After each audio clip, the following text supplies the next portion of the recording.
What's going on, everybody? This is your man, Big B, Brian Hanley. Basically, man, we are breaking down what is going on with the Pittsburgh Steelers as of right this second. The 53-man roster, we're going to cover a little bit of that today. We're going to talk about Russell Wilson. We're going to talk about, Nate Herbig. Are we going to add any wide receivers to any of this? There's a lot of stuff that we need to just go over. A lot of stuff we need to go over. But again, man, thank you guys again for joining Steelers Almighty. This is your man, Big B, Brian Hanley. Appreciate everybody being in here. Let's get to this. So first things first, man, Russell Wilson, named the starter. So what does that mean for the Pittsburgh Steelers? Does it mean that the Steelers are, I don't know, are they being complacent? Are they forward thinking, or is Russ the guy for the job? A lot of different opinions out there about Russell Wilson right now, people. A lot of different opinions. But here's the thing that we know. It's his job. That's number one. And I think Mike Tomlin basically told us all from the very beginning that it was going to be his job. The next thing is, it's not going to be a short hook. I know there's these conspiracy theories out there that keep talking about, oh, well, it'll be a short hook. And has Mike Tomlin ever done that before? Like, he didn't have a short hook with Kenny Baby Hands Pickett. He didn't have a short hook with Mason Trubisky, who just literally could not play quarterback anymore. So he didn't have a short hook with them. Why do we now all of a sudden believe that he's going to have a short hook with Russell Wilson? I just don't believe that. I don't believe it at all. I don't think there's going to be a short hook with Russell Wilson at all. It is what it is. We don't have to like it, but it is what it is, man. Yeah, no short hook for Russell Wilson. No short hook. Now, do I think that they go half the season with him playing bad football, if that's what it turns out to be? No, I don't think they're going to go half a season with him playing bad football. I don't think they're going to allow that. But I also don't believe that literally. I just don't believe that, okay, well, he played bad against Atlanta, didn't look great against Denver. He's out. No. He's going to give him an opportunity to play. Do we have to like that as fans? That's the question that I have for you. No, I don't think we have to like it if he plays bad. But let's be positive about this. Does Russell Wilson, are we just all of a sudden we're just confined to him playing bad? Like, why do we have to be that? Why do we have to be confined? Well, he's going to suck. Why is it that? Why can't he come out? You know what? Russ played lights out. He played well. Why? I mean, are there no possibilities that he's able to play well? Is that what we're saying now? It's impossible for Russell Wilson to play good. No, man. Can't be impossible. I don't think it's impossible at all. We just got to do our thing. We just got to do our thing. And I think if he comes out, plays smart football, doesn't put the ball in harm's way, gets the ball out of his hand, doesn't hold it, I think Russell Wilson will be fine. I think he will be fine. The constant talk about him just playing bad, no. I'm not going to be here for that. I don't believe that. Moving off of Russell Wilson, taking another look at the 53-man roster and what it looks like. Yeah, man, a couple of surprise moves, but let's hope Beanie Bishop is everything that he appears to be. The Steelers kept him. I thought it was going to be a long shot at the end. At the beginning of camp, I was all for it, but then he stopped getting reps. He got hurt, but he's there. Good for him. Louder milk on the D-line. I don't know how many defensive linemen we need in a 3-4 set. Keeping 8 seems like a lot of defensive linemen, and that's not even counting outside linebackers. So that just seems like a lot, but Loudermilk made the team. I thought it was a long shot, but apparently I was wrong. He wasn't even the 53-man, the 53rd man, I should say. That wasn't him. I'm like, okay, well, maybe it was a little bit of Scotty Miller. Let me know what you guys think in the comments about the final 53. I'm really interested to see what you guys have to say. The Steelers, I don't think it's set in stone. Even this week, I think the Steelers are still actively trying to add people. They are actively trying to add a wide receiver as we speak. The Traylon Burks talks have started to heat up again. Are they going to go after him, make a trade for him with Tennessee? I just it's everywhere. It's everywhere. And to be honest with you, I'm not satisfied with what the Steelers have in the room. I'm not going to mind it, but I'm not satisfied, if that makes sense, because I'm one of those fans, and I'm sure you guys are too, that's like, look, it is what it is. Let's go run this thing. But that doesn't mean we don't want to get better. And that's where I'm with it. It's like, okay, this is what we got. This is what we're dealing with. Let's figure it out. But at the same time, I would like to be better in the wide receiver room. And I think we can be better. I think there's guys out there that would make the Steelers better. And I think they got to start looking at that. There's no loyalty in this game, or at least there doesn't ever appear to be, whether it's from the ownership side, player side, coaches side. There doesn't ever appear to be a ton of loyalty. And it seems like the Steelers are one of those teams that have a loyalty to a fault, and then it ends up biting us in the butt. Come on, man. Enough. It's time to just go. It's time to just go. Go get somebody. And if that means we got to cut somebody, I'm sorry. That's the way this works. You can only have 53 guys. If a wide receiver makes you better and definitely makes that room better, you can move on from somebody else, either in that room or in another room. We've got that flexibility. The Steelers have to start looking at that flexibility. The whole John Mechie, look, the Texans aren't trading him. That's just not going to happen. They had him and Noah Brown. It looked like that it was a battle between him and Noah Brown. They kept him, and maybe you say, well, they kept him to trade him. Why would you do that? Just get rid of him. If you don't want him to be on your team, then just get rid of him. Are you waiting for a seventh round pick in 2026? Is that what you want? I don't think the Texans are looking for that. I think they want as many guys on their roster that can help them win a Super Bowl, because the Texans are trying to win a Super Bowl. Let's not kid ourselves. The Texans are one of those teams that believe that they have an opportunity to win a Super Bowl this year, not 10 years from now, not 15 years from now. They are looking for an opportunity to win a Super Bowl right now. And since they're not just keeping guys around on their roster just to say, oh, well, we got a guy, we want to trade him for, a future late round draft pick 2 years from now. Absolutely not. So what do the Steelers need to do? Noah Brown, go get him. Go get him. And look, I'm going to say this, and maybe some of you all agree, some of you disagree. Put it in the comments either way. Noah Brown comes in here, and he is no less the third best receiver on our team. No less than that. Maybe second. And that's based on production, because he's produced in the National Football League. I'm not saying he's been an all-pro or something crazy like that, but yeah, he's produced. He is absolutely produced. So my question is, if you got him on your football team, what does it look like? Are you better? I think you are. Who goes away at that point? I don't know.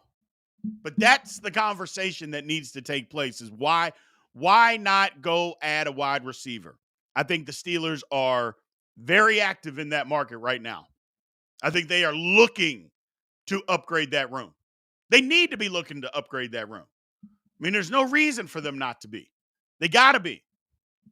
So, let's see. Yeah, I think they are 100% looking to upgrade that room. And since that's the case, who leaves if somebody were to leave? I think Scotty Miller's the guy. Scotty Miller won a battle with Dez Fitzpatrick for that last wide receiver spot. I love it. Absolutely love that Scotty Miller won it. It's not that I was rooting against Dez. I just thought it was an absolute battle. So there's a good comment. Steelers need to get somebody to protect Russ and Field. Yeah. I mean, Ciamala being out is a crusher. That is a crusher. Now, granted, we dodged a bullet because he could have been out for the year, but he isn't. So we dodged a huge bullet. I will absolutely say that. But I thought that they would try to go add an offensive tackle. Maybe they got to go add a guard. Maybe they add both. I don't think it would be a horrible thing to go add two guys, and see what can happen. But I just don't know. I just don't know. But we'll see. We'll see. That's Ciamala. Yeah, look, he was the Steelers' best offensive lineman last year. He was going to be the Steelers' best offensive lineman this year. And for him being out, it's a problem, man. But, look, now it's who do you want? Spencer Anderson, Mason McCormick. I like McCormick.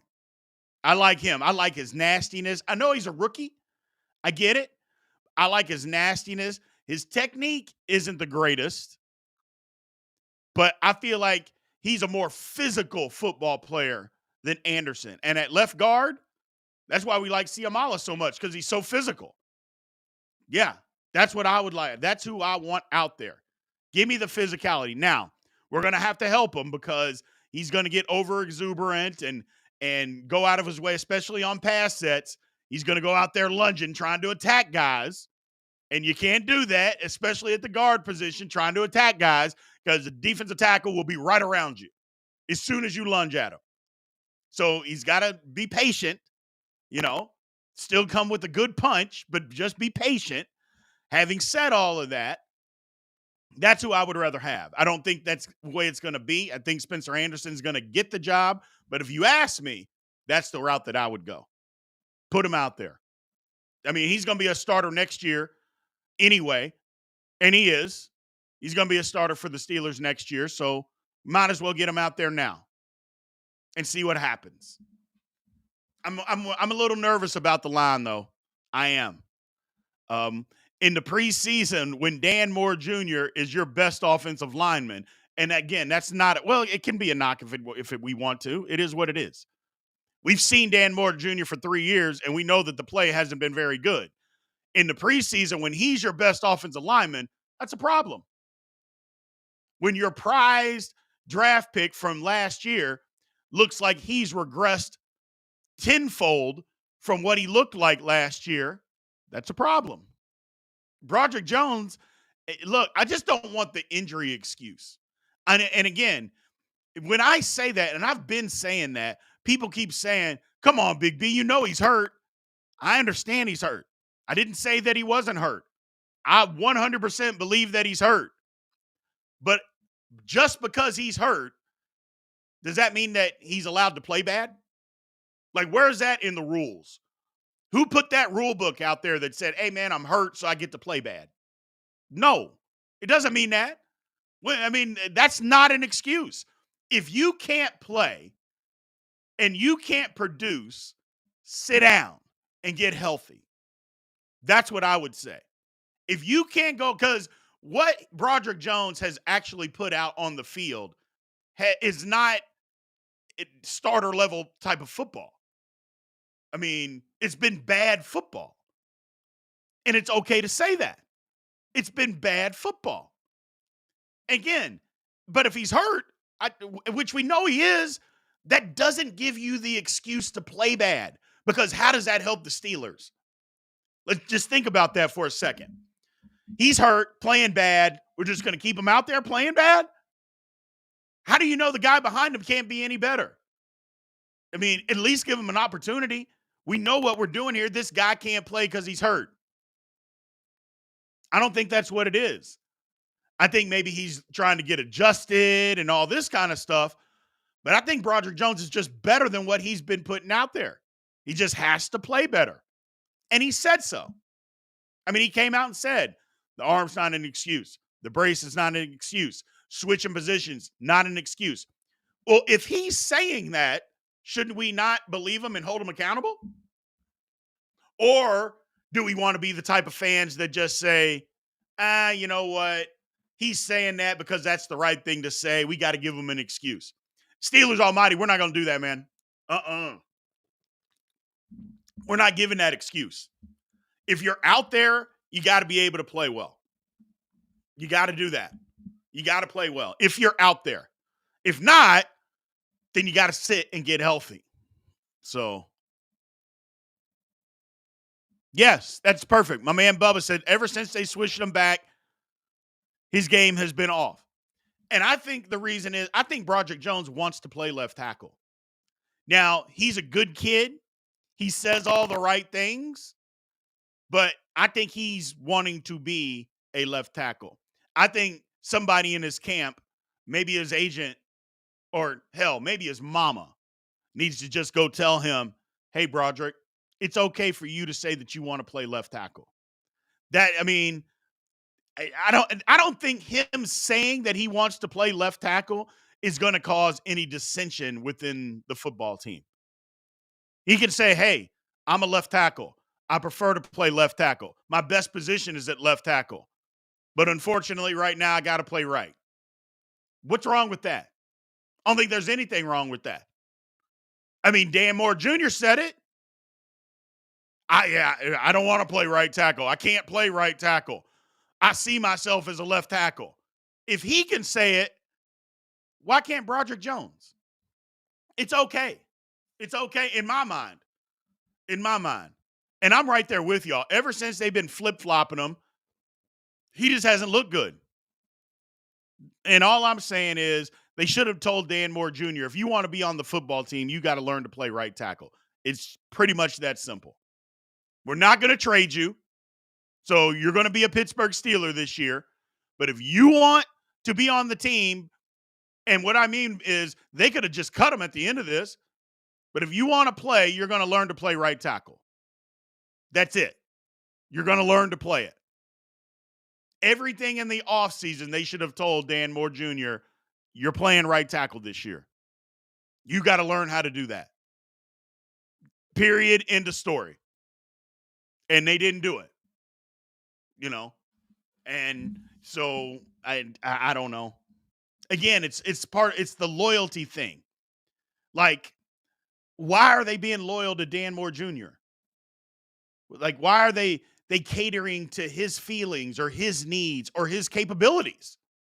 That's the big one. Why are we catering to Dan Moore Jr.'s capabilities? If he's not capable, then time to move on.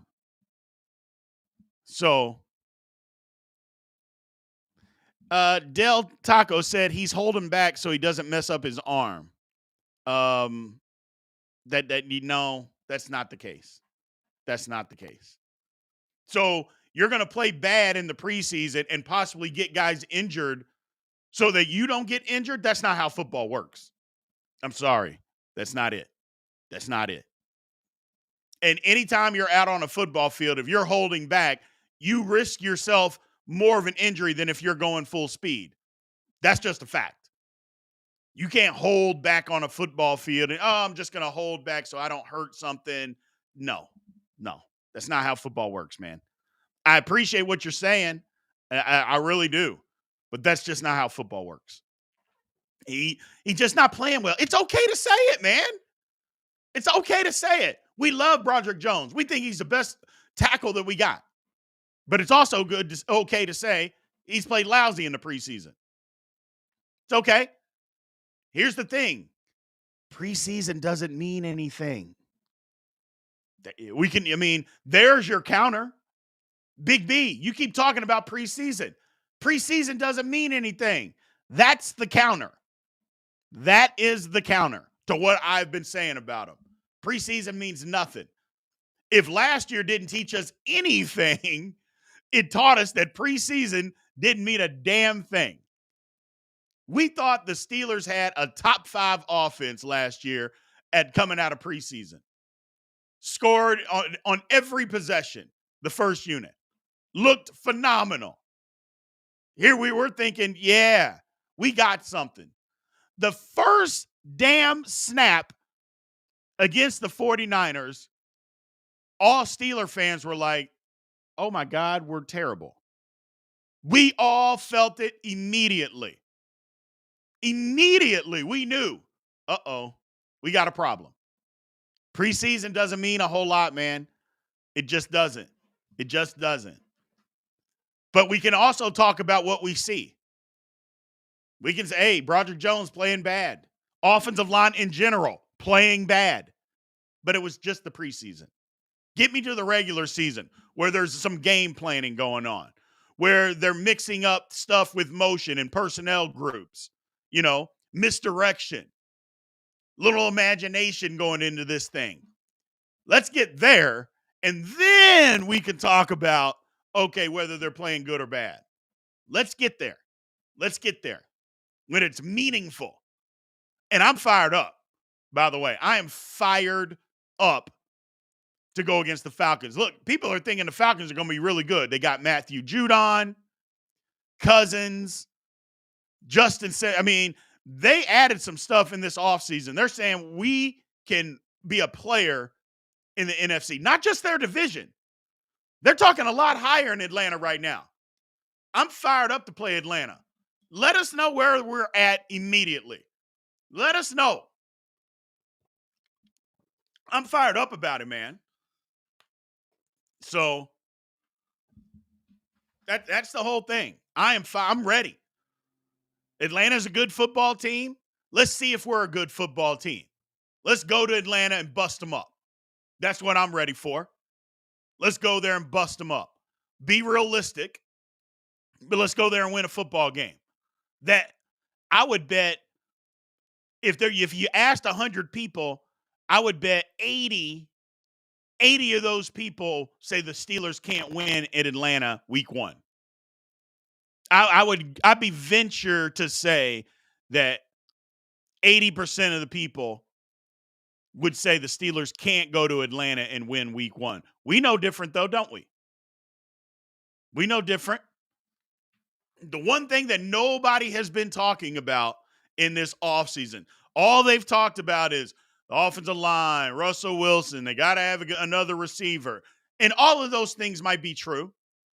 But the one thing that they have not said anything about with the Pittsburgh Steelers is how damn good our defense is going to be. Nobody is talking about that. Time to go show them. Time to go show them. That's all I'm saying. It's time to go show them. Everybody is talking about the offense can't do this. They can't do that. Yada, yada, yada. Okay. How about you talk about how good the defense is going to be? I know that's not sexy. I know that doesn't get big ratings. I know that's not the glamour thing to say. How good the Steelers defense look to you? How good do you think they're going to be? A healthy Watt and Highsmith with Nate Herbig right on his tails. Patrick Queen, middle linebacker. Elandon Roberts, Peyton Wilson backing both of them up, looking phenomenal as a rookie. Joey Porter Jr., Dante Jackson at corner, looking good. Corey Trice Jr., by all reports, has looked like the best cornerback that the Steelers have. And he's the backup. Mika Fitzpatrick, we all know when he's playing at his position, he's an all-world safety. Oh, Deshaun Elliott, a tackling machine that can also play some slot corner for you as your strong safety. The Steelers' defense has a chance to be a top 5 defense. Nobody is talking about that. Nobody is talking about that. And I think we should. I think we need to put more weight into it. I understand that the offense has to do its part.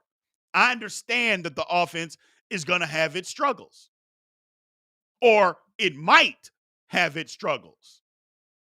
But as much as we are debating the offense, I don't think there should be any debate on the defense. Number one, let's just start. We have the best defensive player in the world. That's number one. The Pittsburgh Steelers have the best defensive player in the world in TJ Watt. I don't care what anybody else says. I don't care what any nerd analytics say. I'm not trying to hear all the nonsense, these made up nerd analytic stats. The best defensive player in the world is TJ Watt, and he plays for the Pittsburgh Steelers. Then start there and work your way down. Work your way down. I'm not even bringing up Cam Hayward because I'll be flat out honest. I'm not expecting a ton out of Cam. I'm not.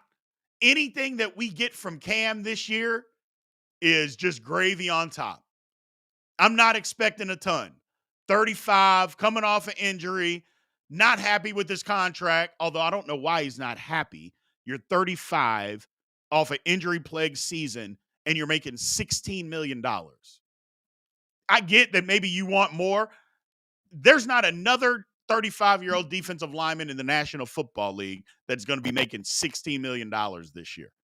So why you're so upset, I don't know. I know he wants more guaranteed money. Go out and prove it, man. Go out and prove it. And even then, you ain't getting no $40 million contract next year, even if you play well. You've got your last good contract, Cam. But again, I'm not counting. I'm anything that we get from Cam is gravy. Anything we get.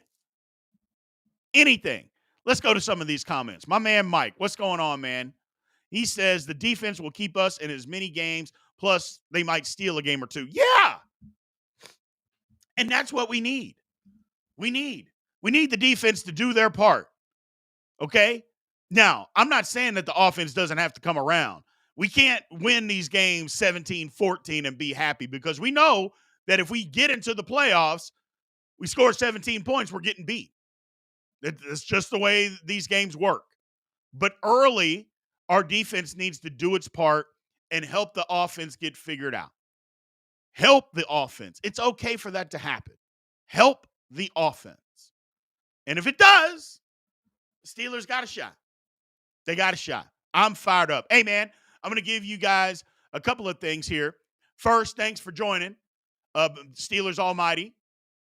We are going to be back to our regular schedule. We'll be doing a couple of lives. On Fridays, we're going to have our scouting report. On Wednesday, we're going to have our normal podcast. Friday, we're going to have our scouting report. And then on Sundays, pregame and postgame lives. Pregame lives are probably going to be an hour and a half before game time, getting us ready, getting hype, getting ready for the game. So make sure you guys join. That'll be live. And then 15 minutes after every single Steelers game this season, we will be right here doing this. Make sure you guys come and join the live for any post game. So appreciate you guys doing that. But yeah, I just think the defense is going to be a top 5 defense this year. I think it's going to be a top 5 defense, barring injury. I think that's the capabilities of it. I really do. There's a lot of things that have to be worked out, but when you're starting with the best defensive player in the world, then you're starting in a good spot. That's all I'm saying. When you're talking about, okay, let's put together a defense, and you need a guy to get after the quarterback, and this guy just happens to be the best defensive player in the world, and he gets after the quarterback, you're starting in a pretty good spot. You're starting in a pretty good spot. So I enjoy that part of it, that TJ Watt is on our team and he's not on somebody else's team. Good. And then let's go from there. Nick Herbig. How good do you guys think he's going to be this year? I think Nick Herbig is going to have a huge opportunity. I think he's going to end up with anywhere between 6 and 8 sacks this season as a backup. As a backup. Because I think he's going to play more meaningful snaps. And in those situations, I just think he's going to be that guy. I think he's that good. I think he's going to get to that position. And it's just like I was telling people the other day, and they argued with me. I'm like, I love Alex Highsmith. But if Nick Herbig plays at the same level as Alex Highsmith does, Highsmith is getting traded post-June 1 next year. Yeah, it's $5 million dead cap hit, but the Steelers saved $13 million in cap space by making that trade post-June 1. That'll happen.